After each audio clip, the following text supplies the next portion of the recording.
All right, the Guardians are 33-17. They keep rolling along. Season high 16 games over 500. Even on a day yesterday where McKenzie wasn't at his best and he'd been pitching really well, gives up the 3 home runs to Alonso, McNeil, and Bader. They were all solo shots at least. Yeah. Yep. And he leaves the game down 3-0, and has been the case with the Guardians all year when they need to. Well, not like they've been down that many games, but they never. It's a never quit team, guys. They show fight again. They rally. They take the lead. I love the fact that Vogt did not use Clase. Oh, he couldn't. Hey, you never know, man. The man had a saddle on his back by yesterday. I was like, they cannot. He pitched 4 of 5, 3 in a row, and I think 4 or 5. Because the Guardians had a chance to blow up in the game even more. Yeah. And I'm like, get a few more runs. So there's no thought of using Clase. And he didn't. Kate Smith got the job done, got the save. I think it's probably his first. It was his first save. Yeah. But we'll talk about the specifics of the game in a sec because there's a yeah. bunch of home runs hit, and I want to talk about the change to Progressive Field. But 33-17, who gets the most credit for this red-hot start? All right, Tyvis, who you want to give it to? You want to give it to yourself for predicting they were going to hit a ton of home runs this year? I think you deserve some credit. No, actually, I would give, for the hot start, I give the credit to the team of last year. That's who I give it to. You want to know why? Why? Because they were so bad at hitting and had to hear so much criticism that they said, you know what, we're going to lock in for this season. And I think that they really had a really good offseason. Having Stephen Vogt come in there, having a different voice, obviously helped. Having a younger guy that they can relate to obviously helped with that. And I'm going to say that no jokes aside, I do give it to the team from last year because they were so bad that was the motivation that they needed to be successful this year because they lost, realized that we can't win like this. We were the laughing stock on the home run side. So it got them all to reset, lock in, and now they're having a good season because of it. Jason, who do you give the most You credit could go in so many different directions with this. Obviously, Stephen Vogt, I think the front office deserves a ton of credit just because year after year after year after year, the way that they keep this team competitive. I'm going to pivot a little bit on this. It's hard for me to say the most, but I'm going to spotlight a guy that I think still gets not enough credit. Carl Willis. And the fact that he is the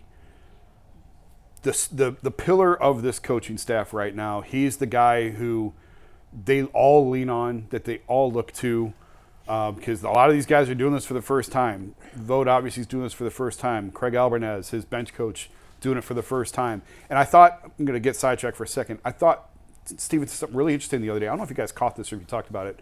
I popped in I needed to get a couple of things real quick pregame of the Mets game 2 nights, not yesterday, the day before. And I listened to Steven's pregame, and he said Albernez is actually the one that told him to go out and challenge Bibee. That Vogt was going to take him out of the game. Interesting. And he said he was going to go get him. And Craig said, what do you think about going out there and challenging him? And they talked to Carl, and I think it was Carl. I think he said they ran it by Carl. And then Steven went out there, and that's when he sort of got in his face and challenged him. Yeah. And Bibee obviously met the challenge, struck out Carlos Santana, got out of the inning. And so that was a little interesting moment of new guys like trying something for the first time, and it worked. But what Carl's done with his pitching staff, the bullpen, the starters, what they've gotten out of Ben Lively, to be able to rejuvenate Carlos Carrasco to get this much out of him. Tristan McKenzie, we all know what he's pitching through. He's not the same Tristan that he was a couple of years ago, but he's gutting through it, and Tristan gets the credit for that, and Ben Lively gets the credit for that. Obviously, these are the guys out there with the ball in their hands. They get the credit for it. But for Carl to keep this thing together the way that he has, you know, they lost. Ruben Niebla was one of their pitching gurus, and he's in San Diego now. Matt White was another one of their pitching gurus. He's now the Yankees pitching coach, and the Yankees, by the way, are blowing the doors off everybody with their pitching. But Carl has been the one steadfast piece here that I think still continues for whatever reason, sometimes to get overlooked. And I just don't feel like he gets enough credit for that. He has done, he's an unbelievable pitching coach. The number of Cy Young winners that he's coached, even going back to Boston, is remarkable. And he's not even just with this staff, but with the coaching staff. He's almost the coach of the coaching staff at this point because so many of these guys are going through this for the first time. I think Carl Willis deserves a lot of the credit for it.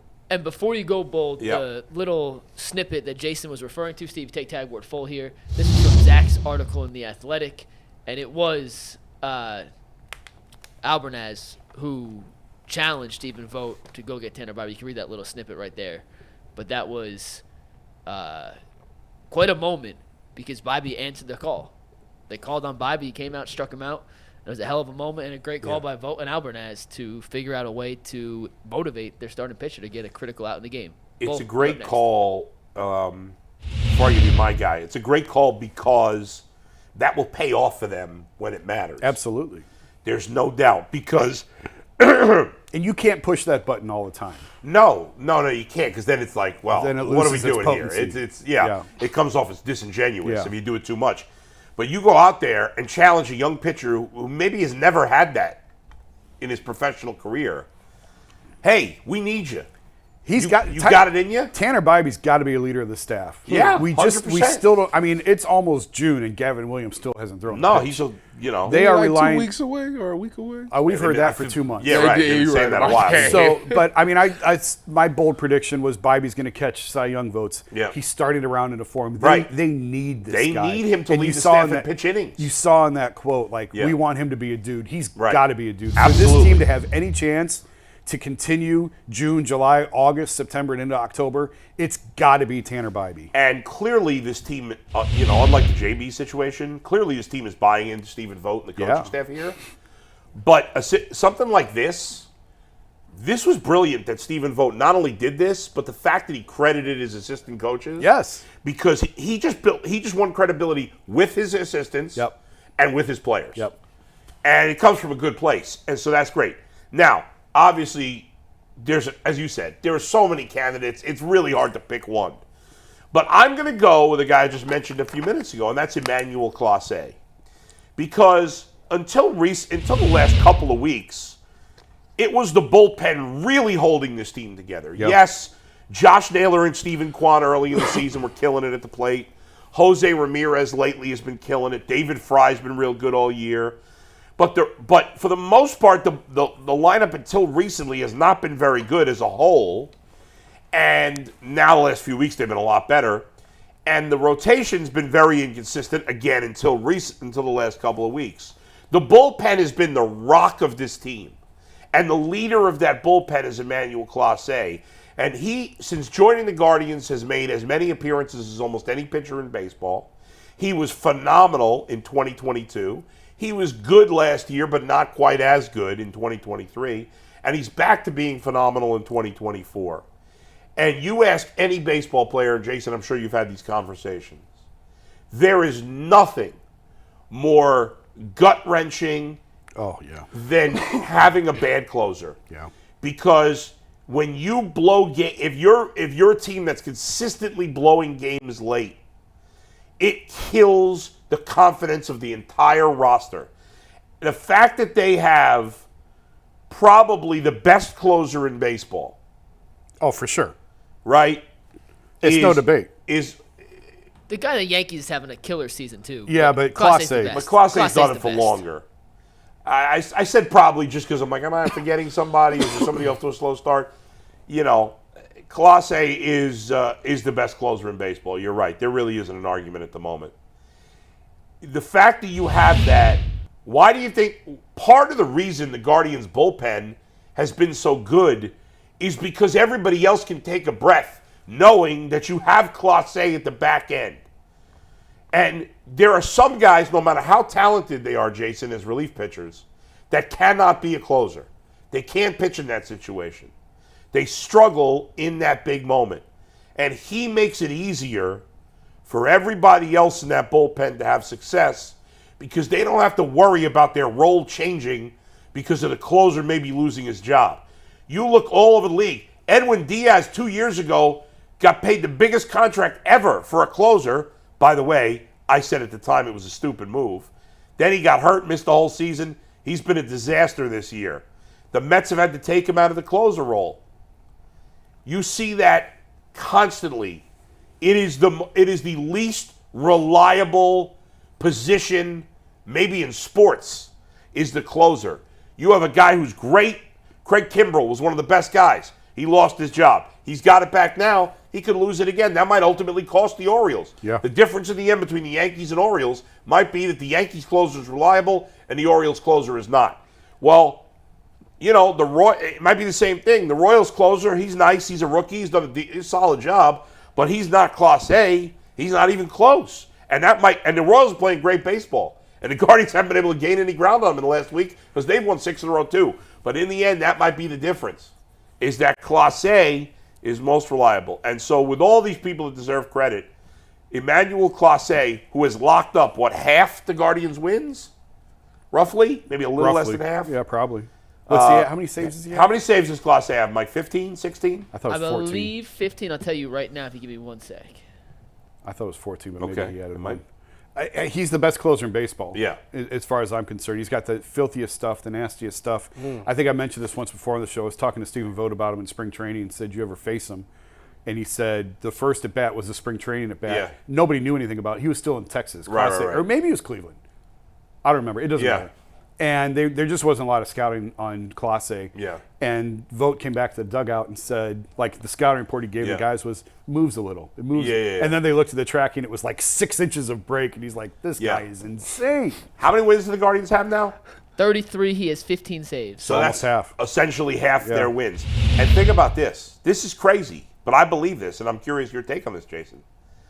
I actually think that Clase could be even better than he is.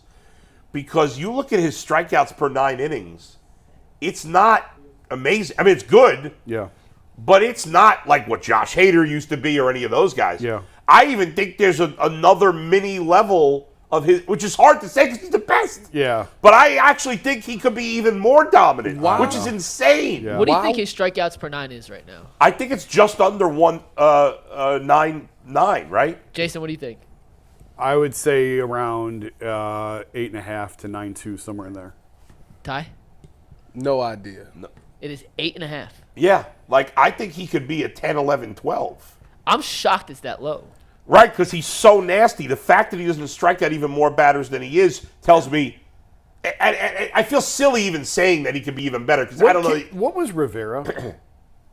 I'll tell you Mariano in a sec, but the league leader this year is not a closer, Bull. It's Is it Glass now? He's second. It's Paul 11.7. Skeens probably, right?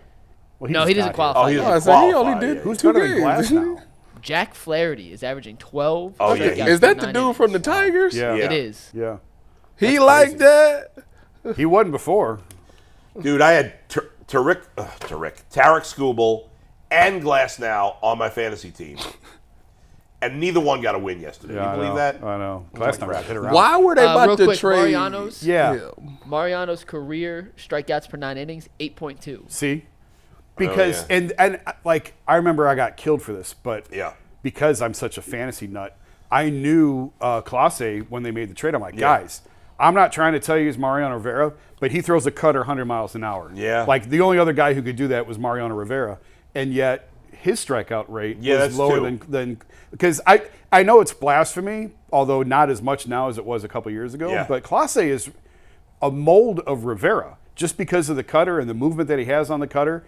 And for whatever They reason, don't look alike, but maybe that's that's a good point. Maybe it's not a strikeout pitch per se, but it's a pitch that you can't hit. You just bang into the you ground can't every barrel time. it. Yeah. Yeah. So maybe that's Yeah, why. I didn't even mean to say like he could be. It's just like maybe the strikeouts will go up too, but he really can't be any better because he's just been so dominant. Yeah. He's like last year was his worst season of the 3. and I he think still had a ton of saves. I think last year was an adjustment to the pitch clock with him. I've heard that multiple times. That makes sense. He was one of the pitch clock victims, right? Because he took a long time, and it was hard for him to adjust. Well, he's adjusted now. Now he's had a year of getting used to it. Now he's back to his dominance he was 2 years ago. I have to admit something. Yeah. When I told you that Jack Flaherty led, that was only starting pitchers. ESPN has an innings limit that you have to qualify. Yeah. For There's got to be relievers, relievers averaging 15, 14, Mason 15. Miller of Oakland's averaging 18. Yeah, He's that averaging 2 guy's strikeouts. filthy. Oh yeah, He's filthy. dude. To get down to where Clase is, Yeah. and this is according to Fangraphs, which is pretty good. Yeah. You know, they're Pretty good. well regarded. You know, we're talking in the hundreds. Like Yeah. the exact number. No, he's not a massive strikeout pitcher. He's fine. But He's 106th. This guy Miller on Oakland, even though he's young, they are going to get a huge haul. They should trade him. Because you know how many teams would give up a lot to get this guy? Well, I would agree with you. Yeah. But if closers could get a haul, I don't think Emmanuel Clase would be here right now because I think the Guardians absolutely shopped him. I was about to ask that. Why were they shopping him? And Clase's locked up. Here's the thing. Closers are I think the only position where the value is higher in season. Look at what happened with Andrew Miller and Matt Mariano and Aroldis Chapman in 2016. Yeah, maybe. Teams will pay out. And listen, there's a lot of good teams right now that don't have a good closer situation. Well, I mean, starting pitching goes up during the season too. The value goes up. The trade value goes up. Yeah, but if you're a team like Baltimore, and you see Kimbrel's cracks, exactly. And you need, I mean, you look at the Cubs. They're going to be interested in him. If they could get a haul, he's had a ton of arm history. We don't need to spend a ton of time on this guy, but if he's had a lot of arm problems, if they can get a haul for him, they should do it. I just wonder if they will get the haul that we think because of what we just said. He's had a history of arm issues, and if the Guardians could have got a haul for Clase, he would be gone by now. He would not be here. It's a good thing they didn't. Yeah. Real quick, go ahead. You want to do a read, Mike? No. If you want the Jimenez tag, just real quick, you guys may have talked about this. What the Guardians did with that Lindor trade, they knocked it out of the park. And which you usually don't in trades like that. With Francisco being here the last couple of days, I just wanted to mention this real quick. I don't know if you can see those numbers of comparing the side-by-sides of Jimenez's numbers and Lindor's numbers. It's incredible to me. Like, when you trade with a star player with a year of control, you don't get nothing for him. Yeah. And I mentioned this before. Go back and look at what the Orioles got from Manny Machado. They got nothing for Machado. The Guardians. Look at the Nolan Arenado trade, the Goldschmidt trade. Yes, you don't get anything. Yeah. Amadou Rosario was a good player for a couple of years. He contributed to them. Yeah. But to get Jimenez out of this and to get him to sign the contract that Francisco would not take, basically, you just can't give Chris Antonetti and Mike Chernoff enough credit for that trade to pull out what they got out of that. Well, their numbers are identical. And think of this, like, I don't know if Francisco takes that contract, or if the Guardians would have said okay, and they came to a number with Francisco, Jose Ramirez is not here today. Right. Well, it would have had to be higher than what they paid Jimenez too. Yes. But now, I'm saying they would have moved on from Jose. Right. You're right. So by making that trade, you got both. You got Jimenez, who's every bit as good as Lindor right now, and younger, and on a much friendlier team deal than Francisco would have taken, and you have Jose. So it just worked out. I mean, you can't stress how good of a trade that was. Nobody thought Jimenez would be this good. No, I mean, he was a top prospect. But not this good. But now, the numbers are a little skewed because in 2022, he had through the roof. Right. And last year, he did not have a great year. And it's almost like Francisco, who had one phenomenal year offensively, never really lived up to that again. Jimenez may not either, but he is so elite defensively. Right. And he's good enough offensively. I mean, it's a big win. Even though the two minor leaguers they haven't panned out. No, just Jimenez. It doesn't matter. Jimenez for Lindor 1-for-1. Yeah. It's a home run deal. Yeah, no doubt.